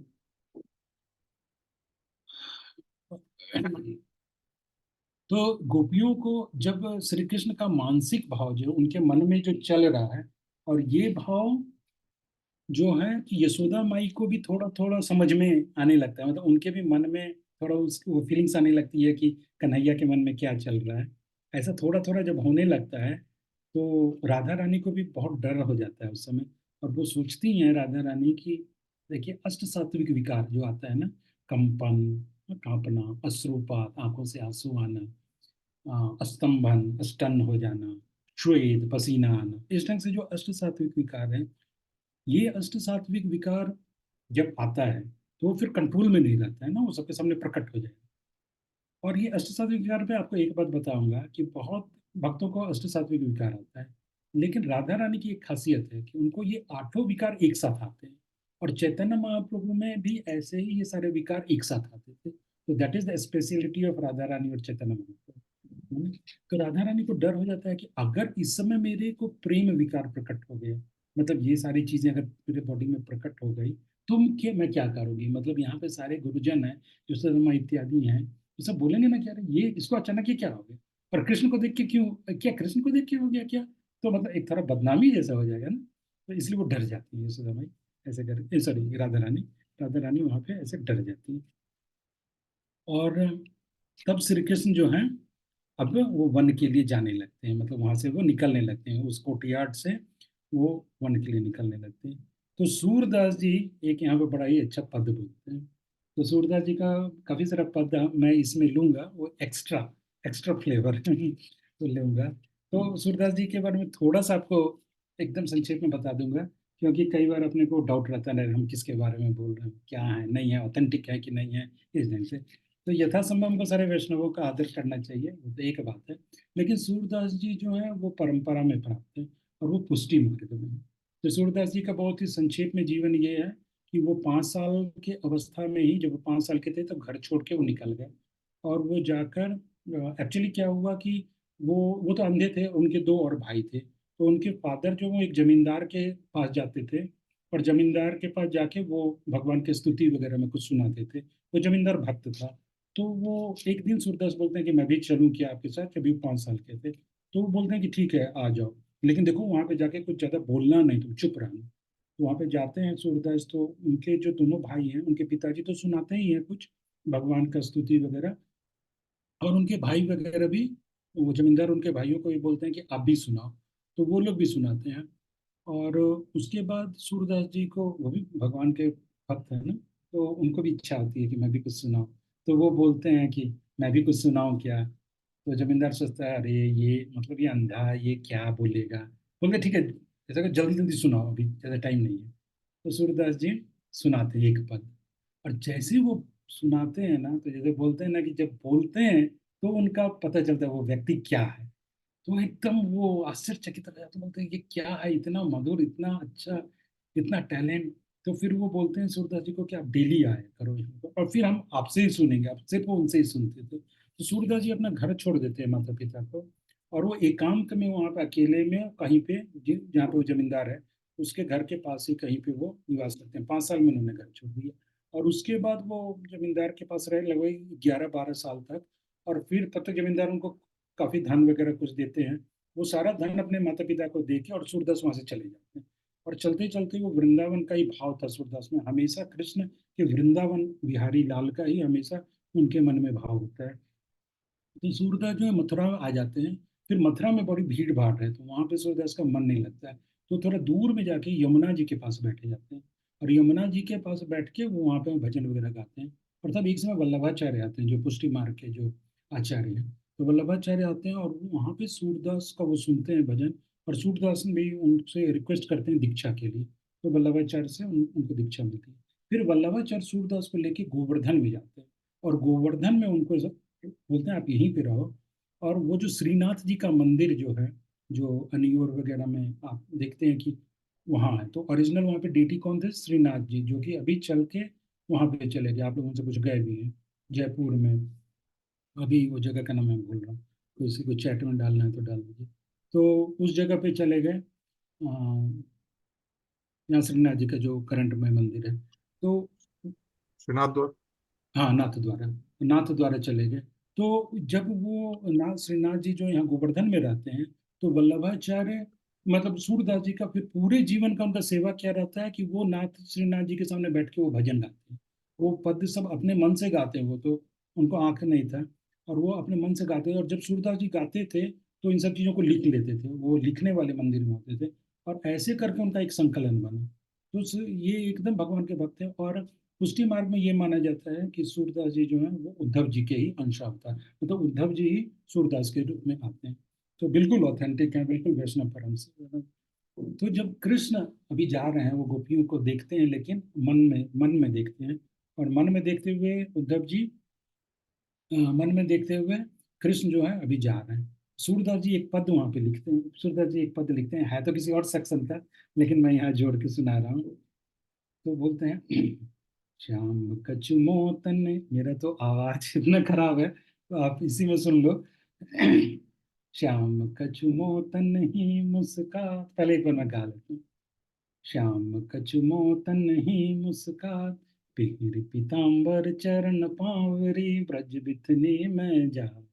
पीर पीताम्बर चरण पावरी, ब्रज बिथने में जा। अद्भुत अद्भुत बिंदु चंदन नख सिखलों, सौंदे बीने गा। अलकावली अधर मुख बीड़ा, लिए कर कमल फिरा। धन्य भाग्य या व्रज की सखिरे, धनी धनी जननी ता। धनी जे सूरदास प्रभु निरखत, लोचन नहीं अगाध। इसका मतलब है, बोलते हैं एक गोपी बोल रही है दूसरे गोपी से कि श्याम कछु मोह तन ही उसका, कि श्याम जो है, श्याम सुंदर कृष्ण जो है, वो वन को जा रहे हैं, गैयों को चराने के लिए वन में जा रहे हैं। और उन्होंने मुझे देखकर, मेरे तरफ देखा, और कछु मोह तन ही उसका, थोड़ा सा मुझे को देख के मुस्कुराए। मतलब कृष्ण जो है वो गोपी को देखते हैं और उसको मुस्कुराते हैं, और वो गोपी उस भाव में विभोर हो गई कि कृष्ण मेरे तरफ देख के मुस्कुराए। और वो बोल रही हैं कि जाते हुए वृंदावन में मेरे तरफ देख के, वो कृष्ण मेरे तरफ देख के मुस्कुराए। और वो कैसे थे? पिहिर पीताम्बर चरण पावरी। तो वो जो थे, उन्होंने पीताम्बर पहना हुआ था, है ना, कृष्ण का जो धोती है उसको पीताम्बर, और ऊपर में वो जो पीले रंग का दुपट्टा, तो उसको पीताम्बर बोलते हैं। बोले पिहिरी पीताम्बर, पीताम्बर पहना हुआ था। चरण पावरी, चरण में उन्होंने खराऊं पहना हुआ था, जो लकड़ी का जो बनाया जाता है, खराऊं बना हुआ था। तो व्रज बिथनी में गया, और वो मतलब वो जो है व्रज की गलियों में जा रहे हैं, व्रज की गलियों में गैया चराने के लिए जा रहे हैं। अद्भुत बिंदु चंदन नख सिकलो, उनके नख यानी कि पैर का अंगूठा से लेकर और सिर तक एक अद्भुत चंदन बिंदु से उनको डेकोरेट किया गया है। मतलब चंदन के बिंदुओं से, जब हम देखते हैं ना वृंदावन में कृष्ण के कपोल को, यहाँ पे यहाँ पे यहाँ पे, या राधा माधव को, या आप देखें बहुत बार श्याम सुंदर को भी कैसे सजाते हैं, तो वैसे ही अद्भुत चंदन, चंदन अद्भुत बिंदु चंदन नख सिख लो। तो ये सारे चंदन के डॉट से, गोपी डॉट्स जिसको बोलते हैं, उससे हम उस कृष्ण को सजाया गया। सौंधे भीने गात, उस कृष्ण के शरीर से, और वो चंदन अर्पित जो उनका शरीर है, कपूर वगैरह, इससे बड़ी ही खुशबू आ रही। हाँ, अलकावली अधर्म कबीरा, और उनके उनके मुख पे अलकावली है। मतलब कृष्ण की जो ये लटें हैं, जो बाल हैं, ऐसे घुंघराले हुए बाल जो उनके मुख पे जो है, उसको अलकावली बोलते हैं। तो अलकावली से उनका मुख जो है वो सुंदर है। और मुख में वो बीड़ा रखे हुए हैं, है ना, पान, पान रखे हुए, हमारे लिए मना है, उनके लिए मना नहीं है। तो मुख में पान रखे हुए और पान चबा रहे हैं। उनका होठ तो ऐसे ही लाल है, पान खाने से और भी लाल हो जाता है। अधर मुख बीड़ा लिए कर कमल फिरा, और हाथ में वो कमल लेके और उसको फिरा रहे हैं। आप अपने मन में ये सीन की कल्पना कर सकते हो, लिए कर कमल फिरा। और बोलते हैं धन्य भाग्य व्रज की सखी रे, धनी धनी जनी का। बोलते हैं ये व्रज का भाग्य जो है वो धन्य है, यहाँ कृष्ण इस रूप में प्रकट है, हाँ? और सखियों का भाग्य जो है वो धन्य है। सखी, और बोल रहे हैं हे सखी, इस व्रज के धन्य भाग हैं। और बोलते हैं धनी धनी जननी था, इनके माता और पिता भी जो है वो भी धन्य है। और बोलते हैं धनी जी सूरदास प्रभु निरखत लोचन नहीं अगा। तो इसमें बोलते हैं कि प्रभु को देखकर लोचन नहीं अघात, मतलब आंख जो है वो तृप्त नहीं हो पा रहा है, संतुष्ट नहीं हो पा रहा है, वो अघात, मतलब बोलते हैं आपने शायद जैसे बोलते हैं अघा नहीं रहा है ना, मतलब उसका मन नहीं भर रहा है। ऐसे करके कृष्ण जो है वहां पे वहां पे जा रहे हैं। तो अपना टाइम तो खत्म हो रहा है, तो ऐसा करते हैं कि आज का 15 मिनट और कृष्ण कथा को ही दे देते हैं। तो श्री कृष्ण बलराम का नंद राज की सभा में प्रवेश, तो उस समय श्री कृष्ण और बलराम जो है वो नंद जी की सभा में आ जाते हैं। और सभा में जब जब श्री कृष्ण अभी मतलब उनको गौचरण के लिए जाना है ना, तो अभी आंगन में थे, आंगन से निकल के सभा में अब सभा से बाहर जाएंगे। तो वहाँ जैसे ही आ जाते हैं तो उनके सेवक जो हैं, जब जंगल जाएंगे, वन में जाएंगे, तो ऐसे नहीं जाएंगे भाई, वो राजकुमार हैं, तो उनके सेवक भी रहेंगे। और वो सेवक सब छत्र छाता चमर, हाँ, और वस्त्र पेटिका, एक बॉक्स रहेगा जिसमें उनके कपड़े वगैरह रहेंगे, नहाएंगे यमुना जी में तो कपड़े चेंज करेंगे, ये सब तांबुल वगैरह रहेगा खाने के लिए, पानदान रहेगा, हाँ, पानदान खाने के लिए पानदान रहेगा। और इस सारे पदार्थों को हाथ में लेकर और पीछे पीछे चलने लगे। और ठीक है, वो विशाल सभा में आ गए। और बोल रहे हैं कि जब कृष्ण उस असेंबली हॉल में आ गए तो ऐसा लग रहा था कि इसे चंद्रमा जो है सारे तारों के मध्य में चंद्रमा हो, ऐसा लग रहा था। उसमें सारे सभासद जो हैं, वो सारे असेंबली में जो लोग हैं, वो सब, उनकी तुलना तारों से की गई है। वो सब दे वर लाइक स्टार्स। और उस स्टार के बीच में कृष्ण चंद्र, वो moon like Krishna is appearing. ऐसा लग रहा है कि चंद्रमा जो है वो सारे तारों के साथ वहां पे आ गए। और इस तरह कृष्ण जो है सबको देख रहे हैं। और जो असेंबली में जो लोग हैं वो कृष्ण के नेत्रों के देख रहे हैं कि उनके नेत्र कितने चंचल हैं, कभी इधर देखते हैं उधर देखते हैं, सबके तरफ देखते हैं, किसी को इशारे करते हैं, ऐसे करके सब कृष्ण का दर्शन करते हैं। तो इसके बाद एक इम्पोर्टेंट सेक्शन आ रहा है हमारा, तो उसमें क्या है, रत्नचूड़ का सभा में आगमन। उसी समय क्या होता है कि एक व्यक्ति, एक सज्जन व्यक्ति जो है वो इस प्रकार, हाँ, उस जब सब लोग इस तरह कृष्ण का दर्शन कर रहे थे तो कोई स्तुति पाठकाचार्य, मतलब एक वो व्यक्ति जो स्तुति करता है, जो भगवान का हमेशा गुणगान गाता है, राजा का गुणगान गाता है, यहाँ पे नंद बाबा कृष्ण उनका गुणगान गाता है, तो स्तुति करने वाला पाठकाचार्य, उनके आचार्य, स्तुति करने वालों के उस वंश परंपरा के वो एक आचार्य जो है, वहां पे दो बालकों को लेकर सभा में आते हैं। तो वो दोनों बालक को लेकर आते हैं और आशीर्वाद के रूप में वो बच्चे जो हैं, वो दोनों बालक जो हैं, जो बच्चे जो हैं, वो कुछ पाठ करते हैं। वृदावली का उन्होंने पाठ कराया, पाठ पाठ करते हैं। और ये दोनों बालक जो हैं कृष्ण को कैसे देखते हैं, फिर उपमा देते हैं कि जैसे चातक वृंद में मेघों की भांति। तो ऐसा लग रहा है कि कृष्ण को, जब ये दोनों बालक अभी नए नए आए हैं सभा में अपने गार्जियन के साथ, और जब वो कृष्ण को देखते हैं तो ऐसा लगता है कि सारे सभा में सारे लोग एक चातक पक्षी हैं। जैसे मैंने लास्ट क्लास में बताया था, चातक पक्षी, चकोर पक्षी डिटेल में। तो चातक पक्षी जो रहता है वो कैसे बादल को देख के बहुत खुश होता है, बादल की तरफ देखते रहता है, क्योंकि साल भर में एक बार बादल से ही वो पानी पीता है। तो वो चातक पक्षी की तरह ऐसे देख रहे हैं कि कृष्ण एक मेघ हो, एक क्लाउड हो, रेनी रेनी सीजन के क्लाउड है। और ये सारे सभासद जो हैं, सारे असेंबली में जो हैं, वो चातक बर्ड के जैसे हैं। और और कैसे देखा कि धन की चिंता युक्त लोगों में चिंता मरने के समय, ऐसा मान लो कि कोई कुछ लोग हैं जो धन की उनको बहुत हमेशा, they are always anxious for money, हमारे जैसे लोग एंक्सियस फॉर मनी, और उनके बीच में चिंतामणि आ गई। मतलब कृष्ण जो है वहाँ चिंतामणि है, और सारे लोग जो हैं ऐसा लगे, ऐसा मान लो किसी धन की चिंता में हो। तो ऐसे मतलब कृष्ण को हाईलाइट कर रहे हैं कि वो वहाँ पे कैसे लग रहे हैं। ऐसे कृष्ण का दर्शन करके मतलब आते हैं। और जब वो लोग आते हैं तो वो लोग कृष्ण की स्तुति में कुछ बोलते हैं। क्या बोलते हैं? जय शेष चिंता रत्न नील रत्न कर व्रजनीध, जय शेष चिंता रत्न नील रत्न कर व्रज धरणिध, जय धरणि भारावतार, जय धरणि भारावतार, वितर्ण धरणि धर शेष पर्यंत, शेष सुख समाज व्रज युवराज, जय निज वशांग, जय निज वशांग्र व्रज, कीर्ति ध्वज समान शुभ धाम, श्री बलराम जय जय। इस तरह से वो एक जय जयकार करते हैं श्री कृष्ण का। और उसका मतलब क्या है, बोलते हैं, तो वो बोलते हैं जय शेष चिंता रत्न, कि वो बोलते हैं कि आ, ही अशेष चिंता मणि नील रत्न, कृष्ण के तुलना कैसे कर रहे हैं, एक चिंता रत्न के समान से कर रहे हैं, जो कि नील रत्न है, जो नीले कलर का है। आपकी जय हो हे व्रजन, हे व्रज धरणी धर, आपकी जय हो। बलराम जी को बोल रहे हैं कि आप जो हो, अब धरणी के भार को उतारने वाले हो। जो आगे बोल रहे हैं जय धरणी भार अवतार, कृष्ण को बोल रहे हैं कि आप धरणी यानी पृथ्वी के भार को उतारने के लिए आपने आप प्रकट हुए हो, कृष्ण बलराम सब। अब कृष्ण धरती के भार को उतारने के लिए, बर्डन ऑफ द अर्थ, जैसा हम भागवत में पढ़े, उसको उतारने के लिए आप प्रकट हुए हो। धरणी भारावतार, और धरणी धर मतलब शेष, जो धरणी है यानी पृथ्वी जो है वो जिसके जिनके ऊपर रहती है, जो पृथ्वी को धारण करते हैं, शेष जी। तो वो बोल रहे हैं धरणी के भार को उतारने वाली आपकी जय हो, धरणीधर शेष यानी अनंत देव आपकी जय हो, व्रज धरणीधर की जय हो, और देवताओं के सुख समूह स्वरूप ब्रज युवराज आपकी जय हो। और बोलते हैं निज कीर्ति ध्वज समान शुभ्र कांति श्री बलराम आपकी जय हो। तो निज वशांग्रज का क्या मतलब हुआ, अपने वंश में, मतलब आपके जो डायनेस्टी में आप अग्रज हो, you are the leading one, you are the top most, you are the jewel in your dynasty. तो ऐसे बोल रहे हैं निज निज वशांग्रज।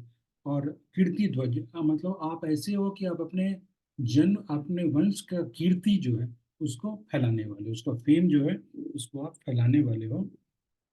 तो आपकी जय हो, आपकी जय हो, ऐसे करके वो उनका जय जयकार करते हैं। फिर वो कमल लोचन कृष्ण के दर्शन करते हुए कहते हैं कि जिस रोहिणी नक्षत्र में चंद्र उदित हुआ था, उसी स्व जन्म काल संबंधी कृष्ण पक्ष होती। तो फिर वो यशोदा माई का भी और कृष्ण का भी गुणगान करते हुए बोलते हैं कि सारे लोग क्या बोलते हैं कि यश जो है वो निर्मल है और शुभ्र वर्ण का है। मतलब यश मतलब क्या, फेम। तो फेम जो है दैट वो निर्मल है, निर्मल मतलब ये स्पॉटलेस है, ये फेम जो होता है वो स्पॉटलेस होता है, और शुभ्र वर्ण का होता है, मतलब ब्राइट होता है। मतलब if somebody is famous, so he is his fame is like a spotless, and it is like a white light, it is a bright light, ऐसा बोलते हैं। लेकिन यशोदा माई को बोलते हैं कि लेकिन यशोदा माई ने जिस यश को प्रसव किया है, मतलब जिस यश को यशोदा ने उत्पन्न किया, जैसे लास्ट क्लास में हमने बोला था कि कृष्ण को कैसे बोलते हैं, यशोदा माई को यश प्रदान करने वाले कृष्ण, मतलब Krishna who has given fame to Yashoda माई।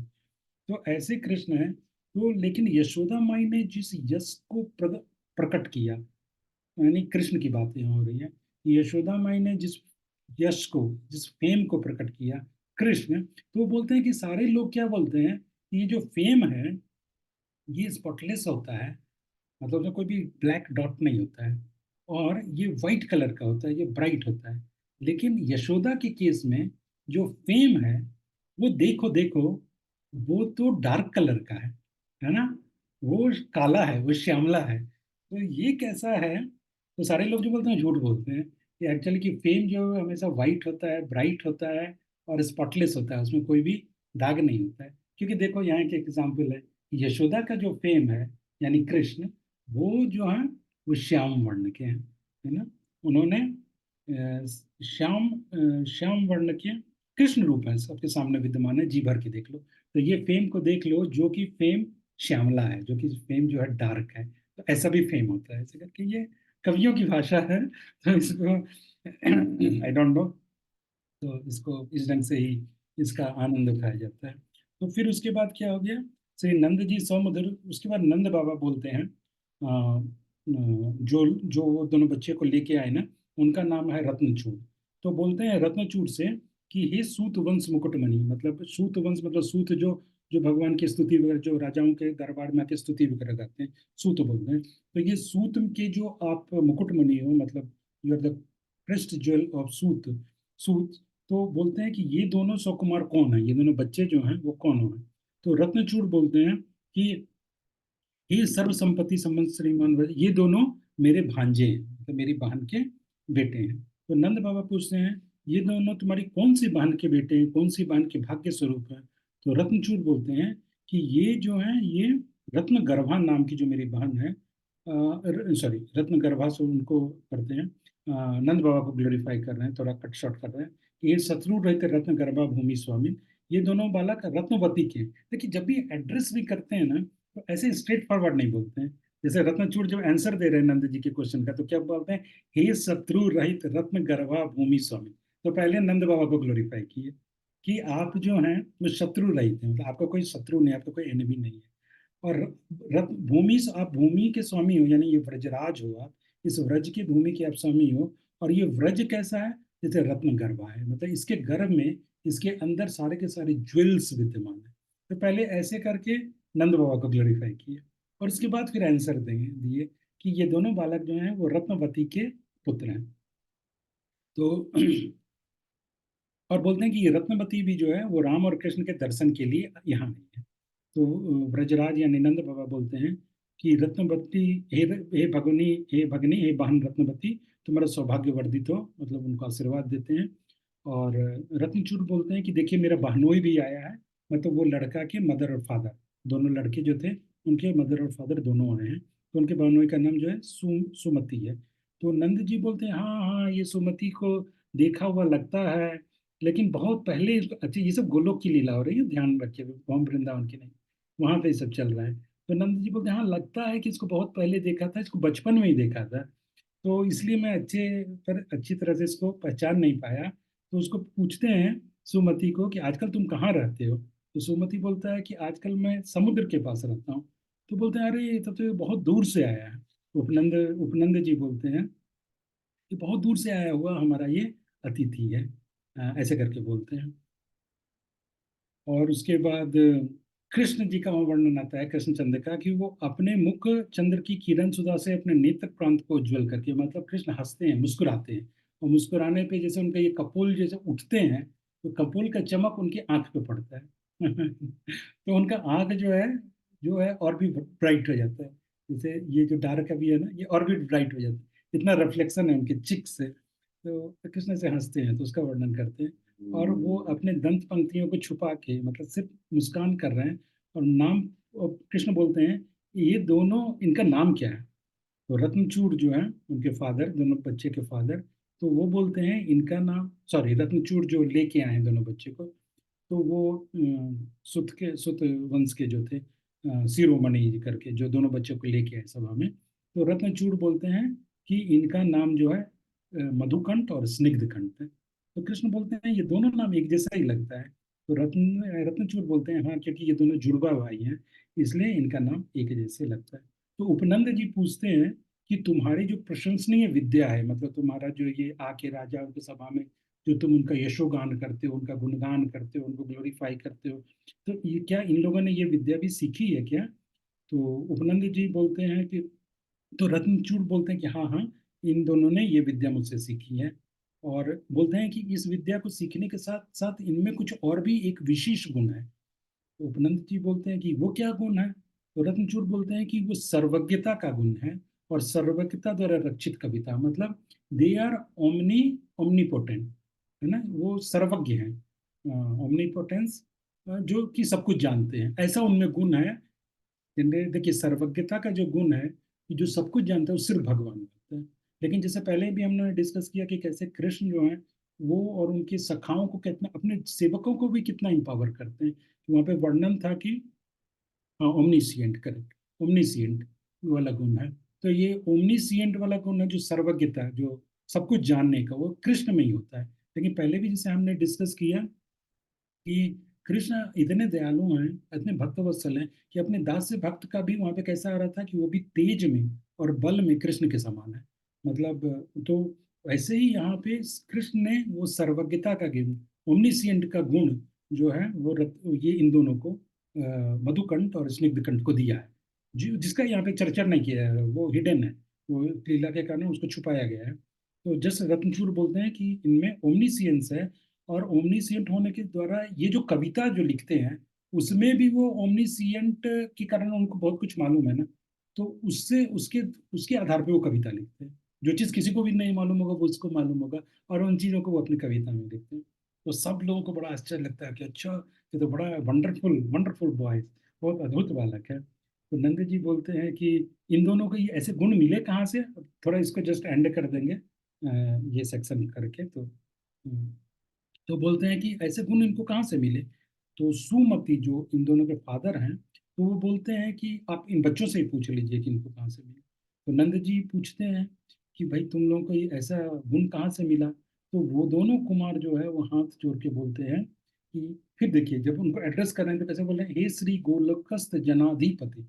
नंद बाबा को कैसे बोल रहे हैं? श्री गोलोकस्त जनाधिपति, मतलब जन के अधिपति, मतलब सारे लोगों के राजा जो कि गोलोक में स्थित है, हे नंद बाबा आओ।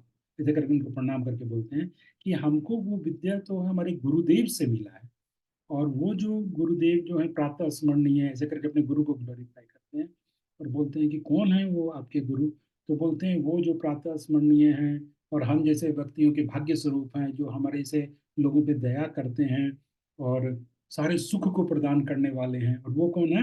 वो देवर्षि चरण महामन श्री नारद जी। तो नारद जी जो है वो हम लोगों के गुरु हैं। तो सारे लोग बोलते हैं अरे अरे, तब तो कोई आश्चर्य की बात नहीं है। Now there is nothing to मतलब वंडर अबाउट। हाँ हाँ, नारद जी जिसके गुरु हैं तो वो तो भाई कुछ भी हो सकता है, उसमें कैसा भी पावर आ सकता है। तो बोलते हैं कि उस समय उनके ही उपदेश से, मतलब नारद जी के उपदेश से हम लोग ये वृंदावन प्रदेश में आए हैं, मतलब यहाँ पे गोलोक की बात हो रही है, वृंदावन प्रदेश में आए हैं। और उनके ही कृपा से ही ये सारा जो दुर्गम ज्ञान है, और जिससे कि सारा संसार का कष्ट दूर हो जाता है, ऐसे इस गोलोक में हम लोग आए हैं, इस ढंग से वो बोलते हैं। और ऐसे सुनकर सब लोग उनको आश्चर्य से देखने लगते हैं। तब श्री कृष्ण बोलते हैं, हाँ हाँ, मुझे भी स्मरण आया, हाँ मुझे भी याद आया, याद आ रहा है। बहुत समय के बाद इन लोगों को यहाँ आया देखकर मेरे मन में इनकी याद ताजा हो गई। तो बोलते हैं हाँ, बहुत समय के बाद ये लोग यहाँ आए हैं, अब इनको देख के मेरे को याद आया, ऐसे करके कृष्ण बोलते हैं। तो फिर तो ये दोनों हैं कौन? ये देखिए, ये परिचय यहाँ पे दिया नहीं गया है, लेकिन उनका परिचय, मतलब रियल परिचय भी देना जरूरी है। तो ये दोनों हैं मणिग्रीव और जो वो जो यमलार्जुन प्री थे, तो मणिग्रीव एंड कौन थे अरुण प्रभु? नलग्रीवा मणि। हाँ, नलग्रीवा एंड मणिग्रीवा। तो ये दोनों हैं। तो इन दोनों को जब वहां पे एक मतलब कृष्ण जो वो दोनों वृक्ष को गिरा देते हैं और तब वो जो प्रकट होते हैं, तो फिर जैसे कृष्ण जो है ना सबको मुक्ति प्रदाता है, सबको मुक्ति दे रहे हैं। तो ये जो है ये दोनों जो है मधुकंठ और स्निग्ध कंठ करके ये लोग गोलोक में आते हैं। और फिर बलराम जी बोलते हैं नंद बाबा को जाके कि हम लोगों को बहुत इच्छा हो रही है इनका कौतुक जानने के, मतलब दे आर ओमनीसिएंट ना, वो सब कुछ जानते हैं, तो इनसे सुनने का हमको बहुत इच्छा हो रहा है। तो फिर बलराम जी बोलते हैं कि हाँ हाँ ठीक है ठीक है, लेकिन आज क्या है कि बहुत दिन चढ़ गया है, तो आज ये गेस्ट हैं हमारे, तो इनका आप लोग ये करो, स्वागत करो, सारे ब्रजवासियों को बोलते हैं इनको ख्याल रखो, इनको खाने के लिए इनका व्यवस्था किया जाए, इनको अच्छा रहने के लिए, और उनको वस्त्र वगैरह सब दिया जाए, कपड़े वगैरह, और इनको खाने का सारा चीज दिया जाए। और ऐसा चीजें देना है जो जैसा मेरा स्टैंडर्ड है, जो हमारे स्टैंडर्ड से किसी भी रूप में कम नहीं होना चाहिए, क्योंकि वो हमारे गेस्ट हैं, तो हमारे जैसा ही उनको भी सब कुछ दिया जाए। और फिर हम लोग मतलब कल से इनकी कथा सुनेंगे, ऐसे करके नंद बाबा हैं बोलते हैं। तो यहाँ पर हम इस कथा को विराम कर देंगे आज, और फिर हम आगे अगले क्लास में देखेंगे कि अब श्री कृष्ण इसके बाद वनागमन हो जाएगा, मतलब अभी यहाँ पे खत्म हो गया, अब इसके बाद कृष्ण वन में जाएंगे और थोड़ा वन का वर्णन आएगा, फिर सखाओं के साथ उनका थोड़ा सा हंसी वगैरह फिर से मधुमंगल के साथ होगा, और थोड़ा कृष्ण की वंशी का कुछ वर्णन आएगा, और इस ढंग से फिर कृष्ण वन से लौट के आएंगे। और ऐसे करके फिर कृष्ण इनको यशोदा माई से मिलाएंगे, इन दोनों को राधा रानी से मिलाएंगे, और फिर उसके बाद ये लोग जो है अगले दिन नेक्स्ट डे फिर असेंबली होगा, और फिर असेंबली में ये लोग आएंगे, तब ये लोग कृष्ण कथा वहां से कहना शुरू करेंगे, जिसमें पहली कथा जो होगी कृष्ण का जन्म से संबंधित होगी, श्री कृष्ण का और उसके बाद फिर दूसरे श्री कृष्ण जन्म की कथा आएगी, और उसके बाद फिर वो कथा आगे बढ़ेगी। तो भगवान कृष्ण का जो जन्म कथा भी है ना, तो जितना हम भागवतम में सुने हैं इससे कहीं ज्यादा ये डिटेल है, और वृंदावन का पक्ष इसमें बहुत कुछ चीजें हैं जो कि नई भी है इसमें, जो शायद बहुत डिवोटीज को नहीं भी मालूम होगा, कुछ डिवोटी इधर से थोड़ा बहुत सुने भी होंगे, संभव है, डाउट नहीं है, क्योंकि आप लोग बहुत श्रवण करते हो इधर उधर से। तो इसके साथ ही आज की कथा को यहाँ पे विराम करते हैं, और आज हमने इधर उधर दोनों साइड का टाइम लेके कथा को ही पूरा टाइम दे दिया। तो फिर हम मे भी अगली क्लास में ये जो है जो हम लोग पढ़ रहे थे गोविंद दामोदर अष्टकम, उसका फर्स्ट 2-3 वर्स नेक्स्ट क्लास में हम पढ़ेंगे। बहुत बहुत धन्यवाद आप लोगों के पार्टिसिपेशन का और उत्साह वर्धन का। Thank you very much. Then we can the class, हम यहाँ पे कथा मतलब क्लास को यहाँ पे एंड कर रहे हैं। तो जिस डिवोटी को भी सेवा है, निकलना चाहते हैं, निकल सकते हैं, और उसके बाद अगर किसी को कुछ पूछना है, कुछ बोलना है, तो you are most welcome. Hare Krishna, thank you very much.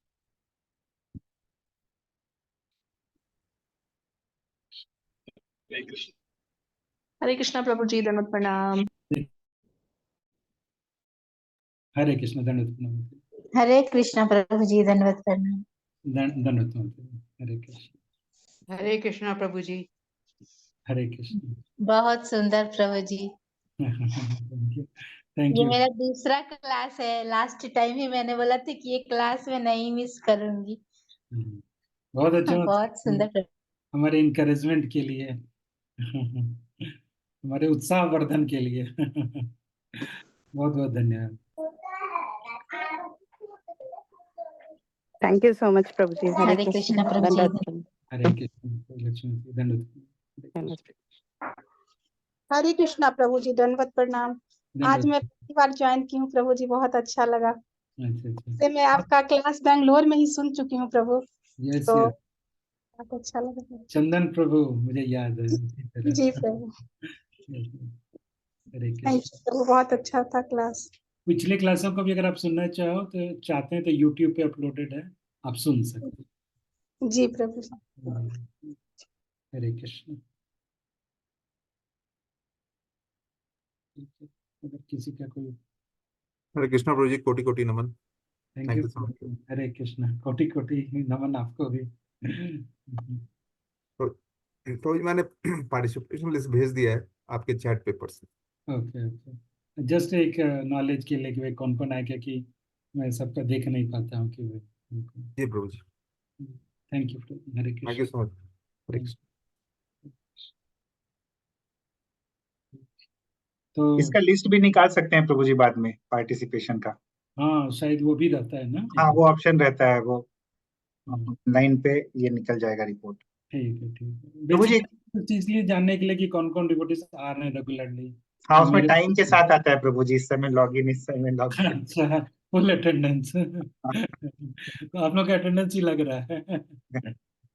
हालांकि आप स्वेच्छा से आए हो, अपने मर्जी से आए हो, और आप अपनी मर्जी, मतलब आप किसी के अधीन नहीं है, आप अपने मर्जी के खुद है।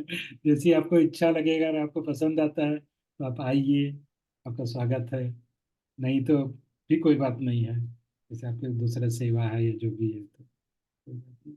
प्रभु जी, एक क्वेश्चन था कि ये जो स्निग्ध कंठ और मधुकंठ थे, जी। ये लोग मतलब नल कुंवर और मणिग्रीव जब वापस गए भगवान के धाम, तो उस समय ये लोग फिर वापस आ गए हाँ, गोलोक धाम में।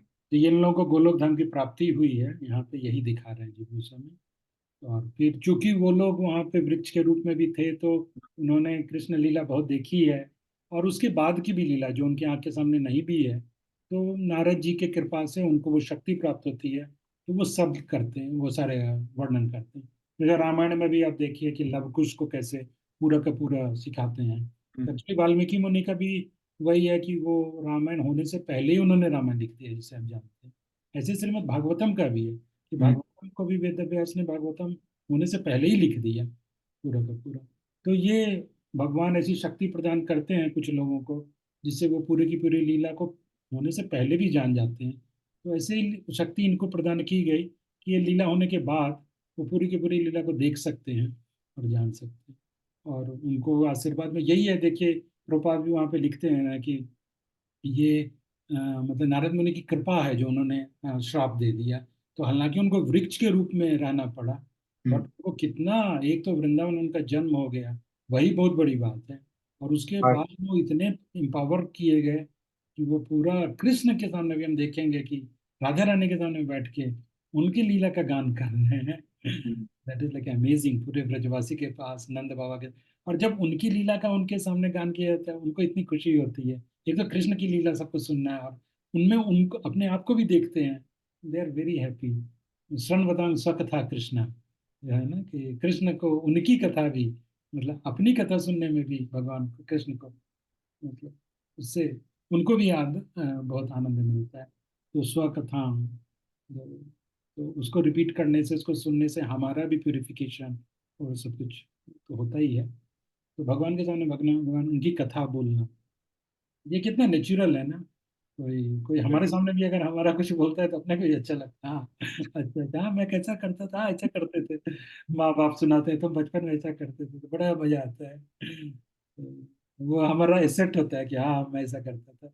जैसे कृष्ण की कथा तो मतलब सारे त्रिगुण से ऊपर है, तो एकदम विशुद्ध है। तो उसमें तो कुछ अंतर ही नहीं है। तो बस यही है कि भगवान के जैसी है उनकी कथा भी।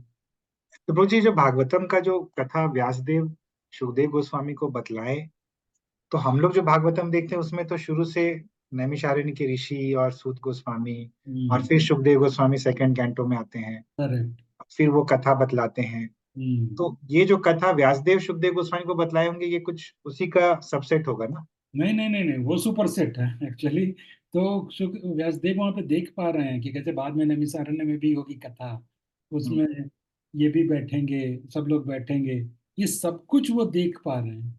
इसलिए जो शुरू से लिखा गया, जैसे नहीं तो फिर ये क्वेश्चन उठ जाएगा ना कि भाई सुखदेव गोस्वामी जहाँ से बोल रहे हैं, तो मतलब भागवतम लिखा किसने? वेद व्यास ने लिखा, और वेद व्यास ने सिखाया सुखदेव गोस्वामी को। तो फिर सुखदेव गोस्वामी तो सेकंड, मतलब बाद में सेकंड चैप्टर में ना, सेकंड कैंटो में, सेकंड कैंटो में सेकंड कैंटो में एंटर कर रहे हैं। तो यानी उसके पहले की जो कथा है वो व्यासदेव द्वारा लिखी हुई कथा नहीं होगी। इस ढंग के डाउट आ जाएंगे ना, जैसे कुछ लोगों का बहुत सारा डाउट भी है कि कुछ सेक्शन भागवतम का वेद व्यास का लिखा हुआ नहीं है और ये सब। तो वो बात नहीं है, बात क्या है कि वेद व्यास कुड सी कि आगे ऐसे ये सारी कथा होगी, और उसके बाद नैमिषारण्य की भी कथा होगी, जो कि बहुत बाद हुई ना, तो अभी से 1000 साल पहले या कुछ ऐसे उसका वर्णन करते हैं, उस समय हुआ। तो नैमिषारण्य में, वो नैमिषारण्य में मतलब जो भी जब भी हुआ टाइम लाइन, तो वो नैमिषारण्य की भी उन्होंने लिखा। तो from first canto first verse से ही उन्होंने वेदव्यास ने ही लिखा है सब कुछ। ठीक है। It is again a long bigger topic, short में उसका जिस्ट ये। ठीक है, thank you very much then, फिर होगा तो हम अगले वीक मिलेंगे। प्रणाम। Hare thank you Krishna. For wonderful कथा प्रभु जी। थैंक प्रभु यू। जी, डाउट था, यस। जिस जैसे आपने कथा में आप बता रहे थे कि उन लोगों ने पूछा कि आप लोग कहाँ से आए हैं, तो उन्होंने बोला हम बहुत दूर से आए हैं, हम समुद्र के पास रहते थे। हाँ हाँ हाँ हाँ। गौलोक में तो जैसे सुना गया है कि भगवान कृष्ण सभी के साथ रहते हैं, तो वो लोग काफी दूर रहते थे क्या, अब आके वो दर्शन कर रहे हैं भगवान श्री कृष्ण का? हाँ, कुछ एक्चुअली उसके बारे में कुछ क्लैरिटी यहाँ पे नहीं है। तो बेसिकली वही है कि लीला में ऐसी बहुत सारी चीजें होती है, हम्म। क्योंकि वहाँ पे योग माया के द्वारा आवृत है, योग माया आवृत है। तो बहुत हम्म। सारी चीजें होगी जो कि योग माया से कवर्ड होगी।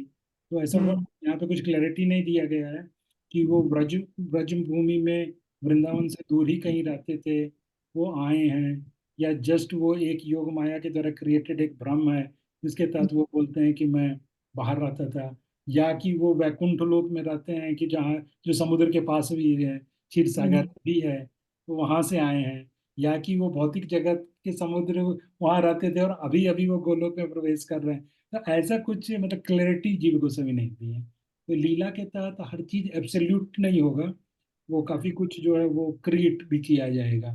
तो हम्म। क्योंकि उसमें जो है ना सारा एस्पेक्ट वहाँ पे फील कराने के लिए सारा चीज वहाँ पे, नयापन हाँ इस वहाँ पे क्योंकि वहाँ पे किसी भी चीज की कमी नहीं है। तो हम्म। वो सारी चीजें कैसे है नहीं है वो योग माया का पूरा प्रभाव। जैसे कि वैसे देखा जाए तो गोलोक में वृंदावन में समुद्र नहीं, समुद्रों से बहुत दूर है, लेकिन जी। फिर भी शायद समुद्र है, जो कि जैसे वैकुंठ जो है वो क्षीर सागर के उस तरफ है। समथिंग है ना, उसका क्लैरिटी नहीं दिया है, तो हमारे कोई, तो हम भी बोल नहीं सकते हैं, जो भी बोलेंगे सब विम्सिकल होगा। तो हम ये जी। बोल सकते हैं कि ये सारा का सारा योग माया के द्वारा कठोर करके और भगवान की लीला में एक आनंद वर्धन करते हुए उस उनका उनकी खुशी, सबकी खुशी बढ़ाते हुए सारे एस्पेक्ट को लाते हुए, खट्टा मीठा तीखा सब कुछ आता है। नए नए रस मिलते रहते हैं भगवान को भी। हाँ, उसी का एक नए नए रस, तो उसी का एक पार्ट के रूप में हम इसको समझ लेंगे कि, बट ये है कि वो वहाँ वृंदावन में नहीं थे और वो कहीं दूर रहते थे। जैसे अगर ब्रज भी आप देखोगे तो ब्रज 84 कोस जो है, तो कई क्षेत्र है ना जो वृंदावन से काफी दूर है।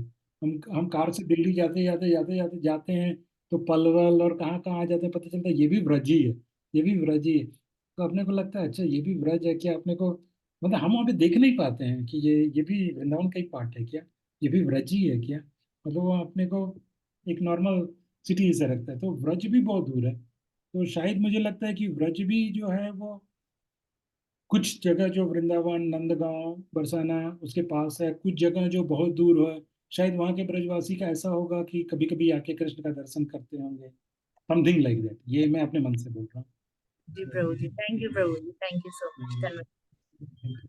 हरे कृष्ण। ठीक है, then we will end here recording.